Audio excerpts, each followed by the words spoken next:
Yep, we are recording. Okay. And welcome to Whiskey Politics, episode 113. I'm Dave Sussman, your host and purveyor at whiskeypolitics.net, where we interview luminaries, newsmakers, and insiders. Find our series at ricochet.com and every podcast application, including iTunes. And we ask you to subscribe and give Whiskey Politics a 5-star rating and a comment if you're enjoying the show. Also, we have an announcement coming soon where you will be able to find our show on the TV, so stay tuned. Oh, if you're on Twitter, you can follow me also at David Sussman. You know, as we talk about on the show quite a lot, we talk about political correctness, progressive thought and dogma, and the attack on free speech and how it's permeated all corners of our culture, from journalism to academia to media. But what about the hard sciences? We all know how it's impacted the discussion about climate change, as we discussed with Princeton's Dr. William Happer recently, which you can find at whiskeypolitics.net. Shameless plug there. But that's where he discussed the dogma of consensus, the science is settled approach, pretty much ends all debate. But unfortunately, further to a new book by our guest today, Brian Keating, it doesn't end just at climate change. Brian Keating is a professor of physics at the Center of Astrophysics and Space Sciences, named CASS, and that is in the Department of Physics at the University of California, San Diego. He's a public speaker, an inventor, and an expert in the study of the universe's oldest light, the cosmic microwave background, that's the CMB, and using it to learn about the origin and evolution of the universe. He's written for many publications, including the Scientific American, and is about to be the first speaker at PragerU, if I'm correct here, from the hard sciences. Brian's new book, Losing the Nobel Prize, The Story of Cosmology, Ambition, and the Perils of Science's Highest Honor, discusses the politics of Alfred Nobel's life-changing award. Welcome, Brian. Hi, Dave. Great to be with you. Thanks for joining us. Listen, I got your book last night, and as I was just discussing, I was heading to a discussion group. So other than a cursory overview this morning, I haven't had the pleasure of reading the whole thing, but beforehand, I did have a chance to take a look at a lot of your work and find much of what you talk about really is important in today's environment where discussion of science and religion can bring out some really strong opinions. In fact, part of last night's discussion at this group that I was at was right along with what you talk about in your PragerU video that's upcoming. I don't know if it's out quite yet. Is it on its way out? I think it's going to air in April, late April. There's a Perfect. preview. There's a preview of it on the web on PragerU currently. But yeah, the full episode, the full course, which is entitled "Faith: The Final Frontier," that's coming later in the spring, in about a few weeks in April. Love it. Little William Shatner in that. So you talk about the origins of the universe, the Big Bang, how it intersects with religion, the Bible, and Genesis. And I'd love to hear your thoughts on all of this. But first of all, how did you end up on PragerU, which up till now is more or less shied away from the hard sciences? Yeah, so I followed Dennis Prager for many years. He's been a real kind of influential thinker and writer in terms of my non-academic research. And as I went into the field of writing a popular science book, for a public mass audience, as I've done, that I found that some of his influences were trickling into a book, which kind of surprised me, that it was about a book about the hard sciences, a book about the origin of the universe, and how the notion of the origins of the universe has kind of become conflated, and it can almost be broken down by party lines, which is kind of shocking, surprising to me in a way that we can discuss. But as I approached this, I kept hearing Dennis speak about how almost as a badge of honor that they had no speakers from the hard sciences. Of course, as you mentioned, William Happer, he's an eminent physicist at Princeton University. And so they've had speakers that are hard scientists, but never one that really addressed the biggest picture of them all, as far as I can tell, namely, how did we all get here? And so this video that I proposed basically made a pitch to Alan Estrin and Dennis Prager based on the forthcoming book, and they were very interested in it. And so time went along, and I worked very intensely with their staff, and they've got a really first-rate production staff there. What was the crux of the video? So the video explores a new paradigm that's emerging in my subfield of cosmology, which is, as you know, the study of hair and makeup. and how that, it's the study of the origin of the universe and how did we get here.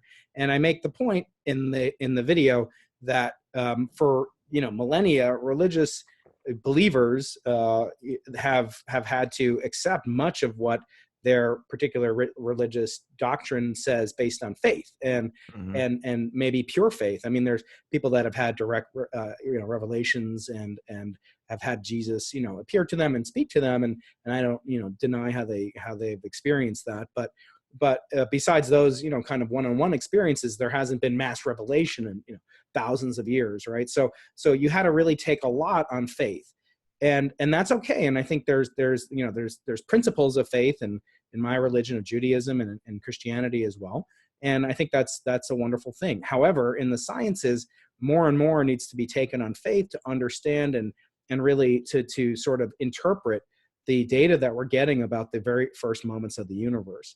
And as I did more and more research into it, I found that most of my colleagues, in fact, the overwhelming majority of the members of the National Academy of Sciences, the most prestigious scientific organization, some say in the world, and certainly within the United States, 70% of them declare that they do not believe in God. And yet 70%. 70%, and the dominant share of Nobel Prize winners, and et cetera. And so throughout the course of my book, I came to found that there was an inextricable linking between one's sort of religious viewpoint and their choice of interpretation of the data that the early universe presented. And so my video explores the fact that there's things that you don't have to take on evidence, like on faith, like gravity. I don't believe in the law of gravity. I have evidence for the law of gravity. I don't believe that the sun will rise in the east, but I have evidence that the sun will rise in the east. On the other hand, there's no evidence for this extremely early epoch of the universe that's called the multiverse, which suggests that there's perhaps not one or two or three other universes in existence, but that there's an infinity of other universes. And that has obvious implications for the faithful, the devout, and even the atheist. And I think when people discuss this, you can see how the breakdown comes along atheist versus theist lines. And that, to me, belies the fact of there not being a true scientific passion maybe underlying their motivations. So I sort of suggest in the video that scientists need to be a little bit more intellectually honest. And ironically, from their perspective, it's the religious who are being the intellectually honest ones, that they admit, well, we don't have proof of the origin of the universe by a knowing, loving, personal God, but we take it on faith. And now these, predominantly non-believers, scientists are, kind of willing to accept the theory for which they have no evidence. So whether it's an atheist or a leftist or whatever it may be, and however you want to classify it, they seem to be in control of not only the hard sciences and culture, but also all of academics today. Are you able to talk with your colleagues about this? It's depressingly difficult. I remember I came to school the day after the election of Donald Trump, and I heard a lot of my colleagues in the hard sciences bemoaning and bewailing the fact that Trump won, and then some were arguing with others, and I knew that they were both hardcore leftists. And what could they possibly be arguing about? Neither one of them voted for Trump. I mean, maybe a protest vote or something like that. But it turned out they were going at each other's throats because one had voted for Bernie as a write-in, and that. Yeah. And in California, your vote for a Republican is basically, as a waste. But nevertheless, right. And I don't ever bring politics into the classroom. I don't think my colleagues do as well. On the other hand, I feel like there's such a uniformity of thinking that even in the hard sciences, that the overwhelming majority, much more than 70% of my colleagues in physics, in chemistry, in math, in computer science, have an outright just disdain, not just for Trump. Okay, I can understand why people have their issues with Trump, and I was certainly not a supporter of him, for most of the electoral cycle. I was backing other folks, but in the end, I felt that it's difficult to have conversations with people who really believe that if you don't hold not just a liberal perspective, I think liberals are wonderful, but if you don't hold a truly, relatively radical, in my opinion, left orientation, that you're somehow not worthy of discussion or debate. And it's very hard to have a collegial debate with somebody who really, kind of rebukes your standpoint just on the face of it. And this was true, by the way, before Trump. I mean, this goes back to George W. Bush. I won an award from George W. Bush at the White House, and I have a picture in my office of me shaking his hand. And one of my colleagues came in and basically left my office. He's like, how dare you have this picture of George W. Bush in your office? You know, I mean, he's mass murder. I mean, it's just, you can't have a conversation with people like that. Yeah, yeah. Now, I don't want to say it's as bad as it is in the social sciences. It's much worse. We have a cafeteria here on campus, just to give you an idea, called the Che Cafe. So, and that's, you know, your tax dollars go to support the Che Cafe with pictures of Angela. Seriously? Oh yeah, you can come visit. That's at UCSD. Maybe you'll do an on-site here. Yeah, and UCSD used to be one of the more conservative of the UC campuses, or just moderate, rather. And it still is, you know, much more moderate than a murderous communist dictator. Yep. That led to the deaths of countless people. Really? Yeah. That's incredible to me. I didn't know that. Well, you know, best of all, you'll be thrilled to know that your taxpayers are going to renovate it. So you can enjoy, you know, your lack of control over how your tax dollars are spent in the state of California, because it's undergoing a massive renovation. Ah, geez. You know, this is where the dichotomy is for me on understanding science, because you would think scientists think rationally. And the best predictor of future behaviors, past behaviors, of course. And if you take a look at economic systems and political systems around the world, obviously leftism has led to poverty and the slaughter of millions and tens of hundreds of millions of people over the years. Don't scientists think rationally? Well, I think that's a common misconception. I think scientists are subject matter experts. So if you were to ask me, if you were to ask me what I feel about global warming, I think the most scientifically, to act in a way with scientific integrity, I should say, I'm not an expert in it. It's extremely complex. Go talk to somebody like Professor Happer, or somebody here at Scripps Institute of Oceanography, who's an expert on the other side, because I think that's the truly scientific way to approach things. I am an astrophysicist. I am a cosmologist. Just like you shouldn't ask them about what was the multiverse like, and how did the universe emerge from nothing into nothing. So I think scientists can be very rational in their field of subject matter expertise. But one thing I point out in my book is how every so often they trot out, the New York Times or whoever trots out, 60 Nobel Prize winners advise you on who to vote for. And it's really, I always joke, it's which Democrat to vote for. It's never been, and these are Nobel Prize winners in very, very arcane aspects of quantum physics, of what's called condensed matter. Very they have no knowledge of say the Iran deal that they'll opine on, or even, I ask, what relevance does a astrophysicist, cosmologist, one of my colleagues who won the Nobel Prize, what knowledge does he really have of GMOs? And which I'm fine. I agree with his position, but to trot them out as a symbol of authority belies the fact that scientists are looked at as if they're superhuman and robots, and we're really not.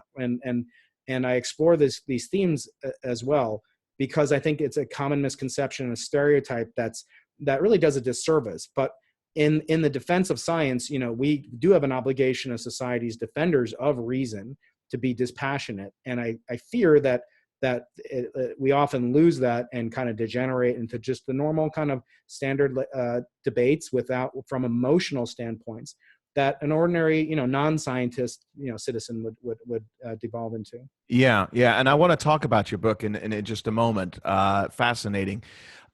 Much of what is taught in the classroom today, as you talk about, is tinged with political bias. And what you're telling me is that that's also an issue at the graduate level in the hard sciences.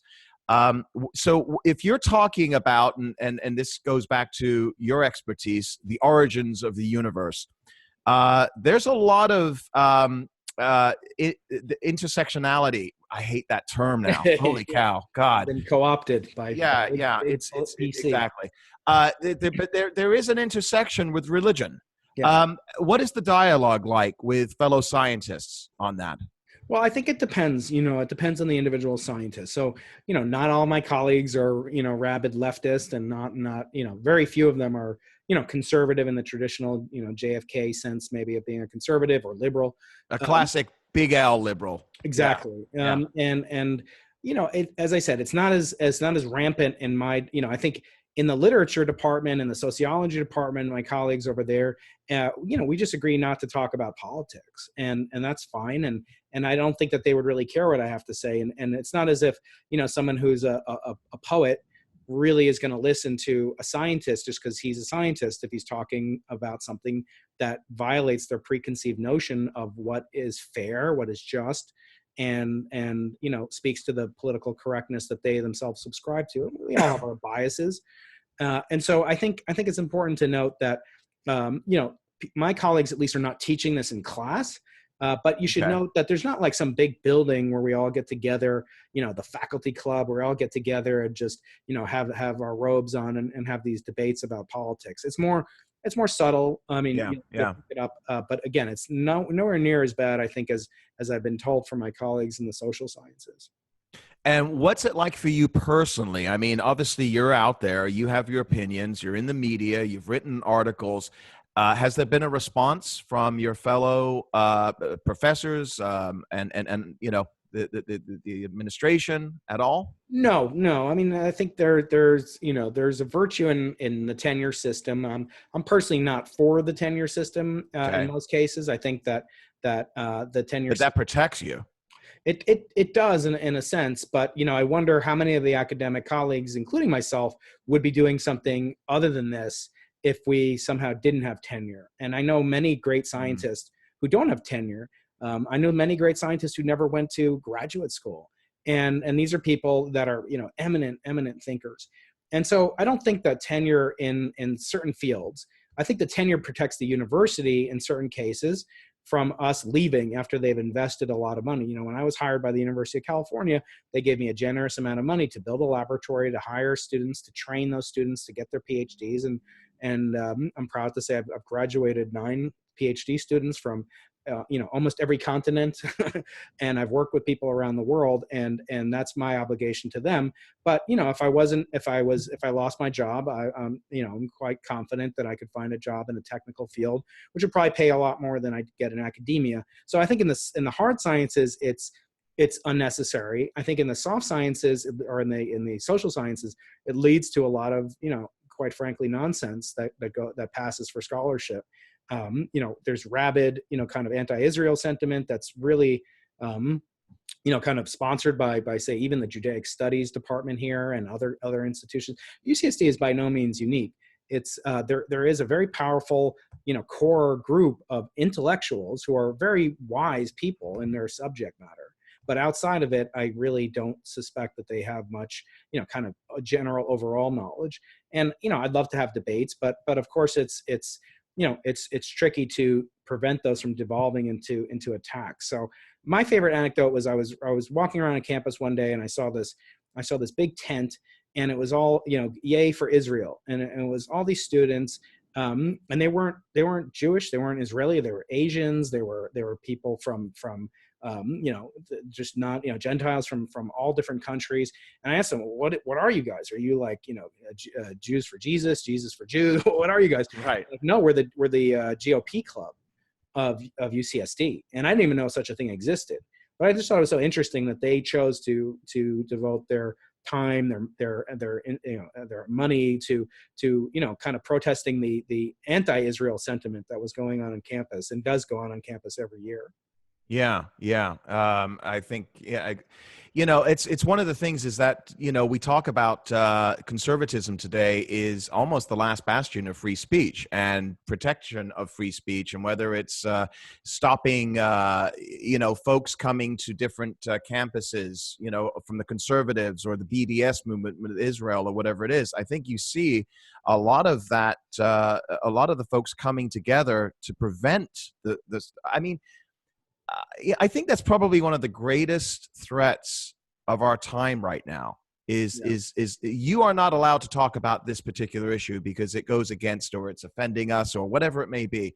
Israel being one of them, and BDS and everything else. So I think, you use the word big tent. I think it could relate to what we see on the right today as trying to bring everybody together so we can at least have this dialogue. We should have this discussion. Now, talking about discussion and dialogue, I want to talk about your book because It's really an interesting perspective on what a lot of people, especially those of us on the right or right of center or libertarian leaning, have felt somewhat uncomfortable with over the past several years, and that is the Nobel Prize and how it's awarded. Your book, Losing the Nobel Prize, let me see here, a story of cosmology, ambition, and the perils of science's highest honor. I want to geek out with you a little bit on this. I barely remember my high school physics courses, so you're going to have to share with us a little bit. But if you were to write cosmic microwave polarization for dummies, right? Can you explain that for our audience? Yeah. So the cosmic microwave background is a glowing remnant. It's the only glowing remnant. It's the only remnant at all, if you like, a fossil of the forging of the elements of which we're made. So the universe, we believe, began with a big bang in the year 5007. No, it began 13.8 billion years ago with a very accurate measurement that my colleagues and I have been working on for years. And we now know the age of the universe to fantastic precision, equivalent to me like never knowing you, meeting you at random, and guessing your birth day and your birth hour exactly. So we've learned a tremendous about the universe. And one of the facts of the universe is that we are continually being cooked in a microwave oven. And this microwave oven, thank goodness, is only set at a temperature of about minus 400 degrees below 0 Fahrenheit, or else we would feel it. So it's overwhelmed by the temperature of, say, the sun, which is our nearest celestial source of energy. So, but if you were to go back and look out in space where there's no sun, there's no planet, there's no other star or galaxy in your way, you're looking back in space, but you're also looking back in time. And if you look back where there's nothing getting in your way and there's no other things in the foreground, so to speak, you'll look back to the oldest cosmic light. And that is the relic of the Big Bang. And that's called the cosmic microwave background. This was discovered in 1965 by two astronomers who weren't looking for it. And that's a big theme in my book, that the scientific achievements that we should be looking for, and even in sort of personal regard of looking, in the social sciences, are ways that we actually observe something serendipitously, that we're not setting out to discover something and then saying, Eureka, I have found it, because those things are subject to the most natural and most oldest of human desires, maybe second or third oldest, and that's confirmation bias, that I have an opinion about something and I want to confirm it to be true, whether that be that the universe had a beginning, as say, the faithful might say, or that it had no beginning or it's eternal. So these folks discovered it in 1965 serendipitously, and it resulted in a Nobel Prize 13 years later. This heat also encodes all the matter, all the energy that has flowed throughout the universe since its earliest existence. And that's what my experiment, which I had located at the South Pole, Antarctica, was designed to do, to go beyond just the light waves that we see and see these mysterious waves of gravity that are thought to permeate the even earlier universe, when the universe was at less than a trillionth of a second old. Now, again, going back to my high school days, this is Albert Einstein stuff, right? Correct. Yes. So Einstein actually believed that the universe was eternal. And even though his equations led him to a clear conclusion that he should have recognized that the universe could not be static. You can't have a static universe according to his own, equations. However, when Hubble, the famous Edwin Hubble, right, after which the Hubble Space Telescope was named, that astronomer showed him unequivocal evidence that the universe was not only not static, but it was getting bigger every second, every year, every millennium. So what Einstein then did was something extremely valorous, and he said, I was wrong. It was my greatest blunder, is that I didn't recognize that the universe should be expanding. And I had this preconceived bias, this confirmation that I wanted to confirm that the universe was static for some reason or another. I don't know exactly why. Mm-hmm. But nevertheless, he was intellectually and honest enough to admit it. When he did that, we were inexorably drawn to a conclusion that the universe is expanding in time. Therefore, it must have been smaller in the past. So if you ran the movie backwards, if you think about it in that way, if everything's getting closer and closer together. I don't mean that you and I are going to get closer together on things on Earth, but galaxies, distant galaxies that are moving away from... Contracting, or? The universe is expanding currently. That means if you went back in time to earlier times, things were closer together. And you could actually... Okay, so it's expanding still. It's expanding right now, and the expansion's getting faster. But if you ran the movie backwards, then at time equals zero, all the matter in the universe was at one single point. And that point and that moment is called the Big Bang. The question is, what caused the Big Bang? And that's the question my experiment BICEP was designed to answer. And we thought we did answer it. And the aftermath of that announcement and discovery launched me on a quest that not only sort of faced me or forced me to confront my motivations for doing what I do as a scientist, but also the role that the Nobel Prize is having, not just in peace or economics or medicine or subjects like that, but in my field, the hard sciences, in physics and in chemistry. And what I found was rather shocking. So this was an announcement that took place, and it was a success that took place in 2014. Is that correct? Yeah, that was what we believed, yes. Okay, and when this came out, and this was your experiment, you were barely mentioned, if I read correctly. Yeah, so what happened was I had been the originating, kind of pioneer of this experiment called BICEP when I was what's called a postdoc. So after you get your PhD, and if you want to become a professor, you have to do a stint sort of in this no man's land called a postdoctoral fellowship. And I was a postdoc at Caltech working with a very eminent astrophysicist named Andrew Lang. And Andrew was a great supporter of my ideas and allowed me to kind of explore the possibility of building an experiment located at the South Pole. And that experiment would be the definitive measurement of the universe's earliest moments. Along the way, we built more and more advanced versions of the BICEP telescope, and the second version of it was called BICEP 2. And that experiment was located at the South Pole.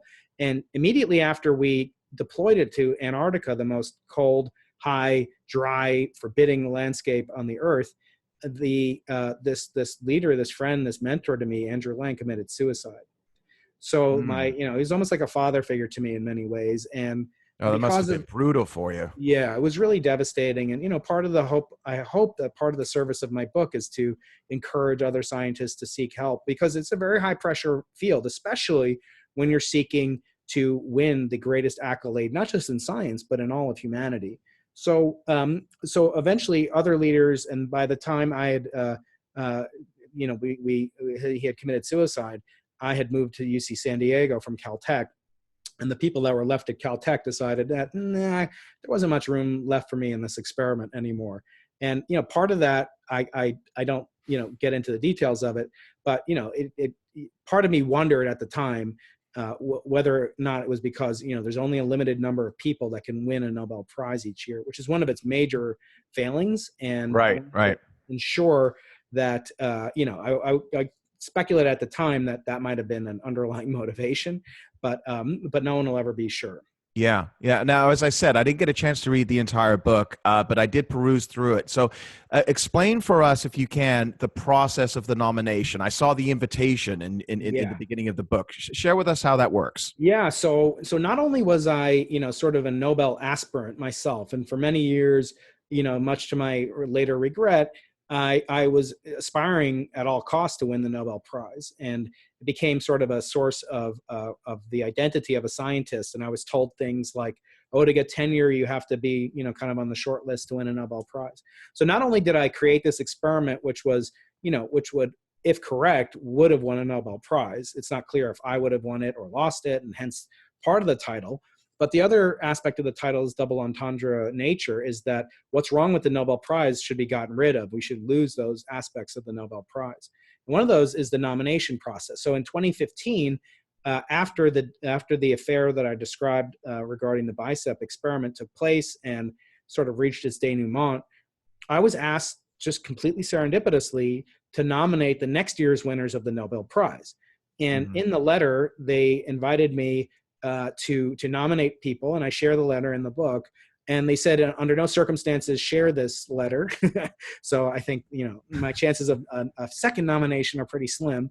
And the other thing they helpfully added was, you can't nominate yourself. So I said, that's thanks for reducing the applicant pool for me. So my task was to nominate people other than myself that were deserving winners of the Nobel Prize in Physics for the year 2016. When I got this letter, though, I'm an academic. Okay. So what do I do? I do primary source research. So I went back to Alfred Nobel's will, And I said, what did this old dead guy, what did he want with his will? What did he want his money to go to? What did he want his name to go to? Mm-hmm. And what I found was really shocking, because what he wanted was that the Nobel Prize should award a single person who created something that benefited all of mankind in the preceding year. And I started to think, well, what kinds of things in astronomy benefit all of mankind, or what kinds of things in condensed matter physics, this physics of fluids and solids, and it's kind of a stretch. And then certainly there had been things that had been discovered decades ago that waited for decades to be nominated. So on one hand, one of the worst things you can do for somebody's memory is to disavow what they explicitly wish for in their will, right? So if you're the executor of a will and you don't execute the deceased's desires, you could be sued, et cetera. And I started to think, well, what if this Nobel Committee got sued for violating the express, handwritten intent of Alfred Nobel, which he wrote down in 1895. He died just the year after he wrote it down. And then to my great surprise, I found that not only has the Nobel Prize, committee been sued, but they'd been sued by people who had won the Peace Prize. So there's an old joke, by Stephen Wright, I'd kill to win a Nobel Peace Prize. But here were these very, very aggressive Nobel laureates, kind of. Yeah. And they were attacking because they claimed that it was in violation of Alfred Nobel's will for the express written purposes as he delineated. And I found, well, not only is that true in the Peace Prize, but they're also violating what he wants done in the Physics Prize as well. So my book is written, and I've created an online community with some colleagues called losingthenobelprize.org, in order to advocate and to petition and send petitions to the Nobel Committee in Sweden to change their way of acting. And I think there are a lot of things that are done to the detriment of young people in science, to women in science, to minorities in science. And I feel that this is a time for reform before the Nobel Prize, like the Hollywood, Me Too movement, or the political kind of upheaval that we see. It could be just a matter of time before the Nobel Prize loses this allure that it's had for way over a century. Yeah. And I want to ask you about the competitive aspect on science itself, but you refer to the Peace Prize. And I did see in the book that you refer to President Barack Obama. He'd been on the job for 11 days or something, when and so, he got the Nobel Peace Prize in 2009 or 10. I'm not sure which year that was. 2009, yeah. 2009. And you quote here, and I've got this down here somewhere. You said, some said that he hadn't even had time to measure the proverbial drapes in the Oval Office, let alone have reduced the world's standing armies, the criterion Nobel would have stipulated for the Peace Prize. Sure. But he won the Peace Prize that year, nevertheless. So let's talk about that for a standpoint of a political comparison. We've got Kim Jong-un, who now wants to denuclearize and come to the bargaining table with Donald Trump. Do you see a Nobel Prize in Donald Trump's future? There was actually a report that just 2 weeks ago that someone forwarded me, that he was nominated for the Nobel Peace Prize, not once, but twice recently. And then it said underneath it said, but this is being investigated as a case of fraud. And I thought, that's weird, because, nobody should know who submitted the Nobel Prize nominations.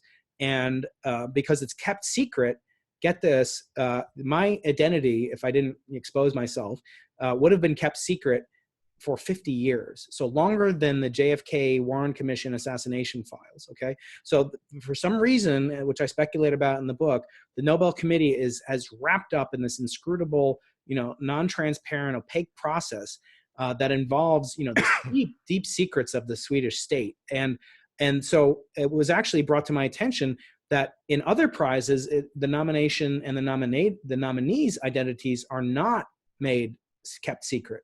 And one of those prizes is the Peace Prize. So ironically, if he had been nominated for the Physics Prize, there would have been no way for them to expose this, or to know that the person had been nominated in a fraudulent way. I wouldn't hold my breath. I mean, there have been some real whoppers in the Nobel Peace Prize.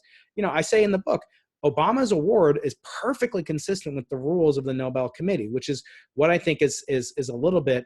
These are Swedes, right? So they're very fixated on getting all the very detail oriented, right? So they're going to adhere to things and in a perfunctory manner that and I don't begrudge them for that. But according to the rules, Obama was perfectly eligible. But we say in the book, and just recently, report from the committee chair that year admitted that he made a mistake. I don't talk about whether or not he made a mistake. I think they've chosen some good people, they've chosen some bad people, but this notion that they're ineffable, that they're infallible, that they make these decisions that then coronate people, as I discuss in the book, to the level of deities. The laureates, I claim that there's no higher honor. You couldn't say of an Oscar winner or of a Pulitzer Prize winner or of a Latin Grammy winner that they have the stature that the Nobel Prize affords on normal human beings. And that's true in the sciences as well. Yeah, and it's interesting because we talk about the folks that are out there that maybe not politically, well, let's just say they're not towing the political line that a lot of folks in academics do today, like William Happer or whatever it may be that we've both mentioned here. But when you have somebody like a William Happer talking about climatologists that are out there, they're very much focused on grants, right? They're focused on getting government money so that they can, obviously run their departments and do what they need to do. And there's a lot of politics that are involved in even coming down to the way that research is actually done, because they want to obviously come up with the right results, quote unquote. Right. Do you see that as a problem with scientists generally speaking, whether it's in whether it's in your branch of science or whether it's across the board, where you really want to try to win a prize? That's the goal here. And that, in fact, impacts the science itself. Yeah, I mean, departments in my field will, be ranked by the number of laureates that they have. They'll be, kind of university holidays declared. There'll be, people and donors will be brought in to meet with these winners, et cetera. And so the Nobel Prize being the highest accolade that in all of science, if not all of humanity, they're really elevated to a very small group of people. I mean, there are more, people that have been on the space station in the last couple of years than there are living Nobel laureates in physics, say, because the age is getting so old and because there's just a maximum of 3 of them awarded each year. So the book kind of tackles this notion of idolatry and of hero worship and how there are many elements in the Nobel Prize that are reminiscent of religion. And I call it the religion of, Nobelism, with its, founding father, its patron saints, its high holy days, and its share of gilded graven images.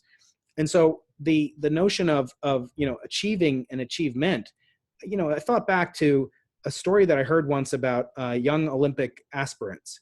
That a test called the Goldman's test was done in the 80s, I believe it was. I sports psychologist, and he asked these young Olympic hopefuls if they would take a pill which would guarantee them Olympic gold and was untestable and undetectable, but it would cause them to die at age 35. And half of them accepted that. And it's just really distressing because, you have so much to live for, and life is so wonderful and beautiful. So that was and I wondered, well, what about scientists? Hopefully they're more rational, but in a lot of ways, we're subject to the same forces, the same desires, the same need for credit and the same competitive forces. And we don't like to share things. We certainly don't like to share credit if we don't have to. And the Nobel Prize underlies a lot of that. And I think, in many ways, the Nobel Prize can be at its best kind of a playful little game, but at worst, it can cause tremendous amounts of pressure. And there are many people that are so obsessed with it that I just wish that they would receive the Nobel Prize so they'd stop talking about it. And what about the competitive aspect of the Nobel Prize? Does that impact the science itself as well? Yeah, I think it does. I mean, there have been studies shown. Well, first of all, let me tell your listeners and viewers that the Nobel Prize at most can be won by 3 people in physics.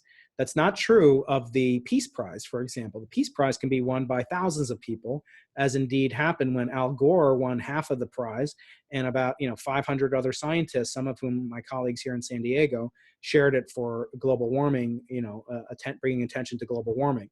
So other prizes are able to win, and multiple people are allowed to win. But in the physics prize, they've restricted it to 3.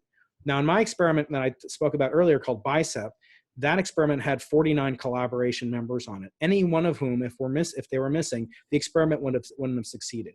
Some played a bigger role. I think I played a pretty big role, and then I created the experiment. And then there were other people that took it over after I, kind of left the scene. I was still a part of it, but if we had been missing any one of them, it would have meant the end of the experiment. And so I think the Nobel Prize sets up this kind of antiquated mentality that there's a lone genius, or at most a troika, and they're sitting there and they're scratching their white beards, and they're almost always men. There've only been 2 women that ever won the physics prize, and the first one 115 years ago, and the second one 54 years ago. So it's really not reflective. I mean, half my colleagues are women, right? So I'd love it if the prize were, not subject to these forces, which I believe are for its own detriment. I think if they don't change it, the competitive climate is going to cause, scientists to be disillusioned with it, and they'll boycott it. And when that happens, it's all over, because the monopoly, is maintained on this prize based on its rarity and the authority that it conveys upon people that win it. And I think if somebody rejects it and says, look, it's this false god, and, just like an Oscar, more people don't win the Oscar than, I don't know about you, but I didn't win an Oscar last year either. I didn't win the Nobel Prize, but I also didn't win the Oscar. So more people are losing it, and more people are being shut out of it than ever. And I don't think that's a sustainable model for this prize or any other. So other than the diversity of not just thought, but also demographics, gender specifically, what other reforms would you like to see? So I asked myself, well, why do they do what they do? Why do they, for example, once they've given a Nobel Prize, they never go back and say, well, we missed this one other person who we've been identified as someone who should have won the Nobel Prize. There's a woman named Rosalind Franklin who played a huge role in the discovery of DNA that went to Watson and Crick. So she was left out probably for multiple reasons, the female aspect, but also she had died by the time the committee got around to awarding Watson and Crick. And so they have this arbitrary policy that if you died, even if you died the day before the award ceremony, they are under no obligation to give it to you. They have given it away posthumously, and guess who they gave it to? In the past examples where they intentionally gave it away posthumously, it was to 2 white Swedish men. So I think of them as a big corporation. I mean, they have billion-dollar valuation. They're kind of like a unicorn, right? And their prestige is based on the scarcity of what they give away. So there are plenty of prizes worth way more than the Nobel Prize. It's, I wouldn't turn it down, right? I say, one of the ways to test my sincerity is offer me the prize and see if I accept it or not. There's a chunk of change for that, right? It's $1 million, but then there's taxes, right? And then it gets divided 3 ways. There are prizes that are worth, individuals get $3 million in physics. So I think but they're nowhere near as prestigious, and every one of them would trade those prizes for a Nobel Prize, because it's been elevated to this idolatry, level of idolatry that's unmatched in society and humanity. Mm-hmm. Well, so if we were to wrap it all up, there is politics in this, and I don't know if it's left versus right politics. It sounds like it's more based upon dogma, or I mean, how would you classify that politics? Yeah, I mean, it's really had a checkered past. I mean, it's had its early years, as you probably know, were really checkered with the stain of anti-Semitism. Einstein was denied a Nobel Prize for 16 or 17 years because right. Hitler's chief of Aryan physics, a guy named Leonard, would not allow him. They had a written rule: Einstein must not win a Nobel Prize. That was a thing, Aryan physics. Aryan physics, yeah, you could get your degree in it. And I don't know if you could, but it was considered experimental physics, which is ironic because that's what I do as a Jew today. So he'd be turning in his grave. But the politics, they use the stature that they have as a platform.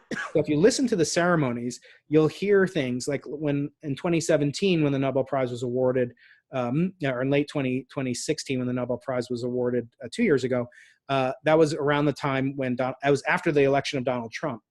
And the chairman of the Nobel Foundation got up and went on a 15-minute introduction about how all the winners in the sciences were all immigrants, and how we need to have open borders, and we need to have, and it was really a political, kind of grandstanding event that was a little, and it went on for 15 minutes or something like that before they got to the actual business at hand, which is rewarding somebody for discovering a new topological phase of matter. Now, what does that have to do with politics? Nothing. But Right, they right. use the platform, they use the renown, they use the Nobel name for their political, sometimes social, engineering purposes.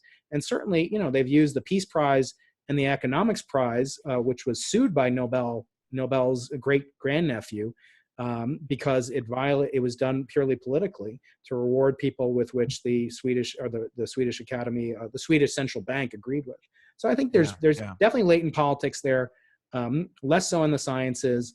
But again, the sciences are vulnerable if they don't reform, in the same way that the Nobel Peace Prize was sued, the Nobel Economics Prize was sued. It's no longer called the Nobel Prize in Economics.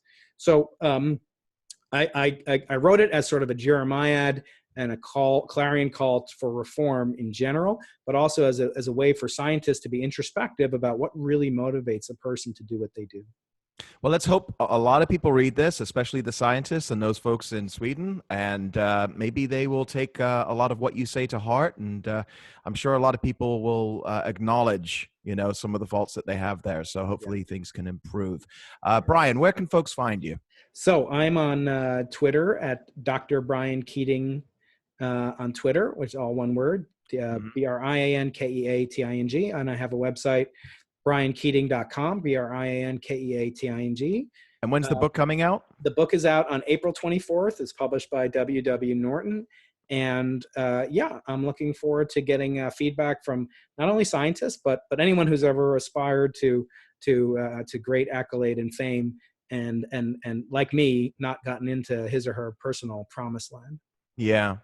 And congratulations are in order. You're expanding your family. So I know the next few weeks with the book coming out and the family, it's going to be a busy time for you. So I'm looking forward to it. Yeah, best wishes with everything. Thank you for joining us. And folks, you can find us at whiskeypolitics.net, also at ricochet.com. Don't forget to subscribe to us on iTunes and your favorite podcast app, and give us a 5-star rating and comment if you enjoy the show.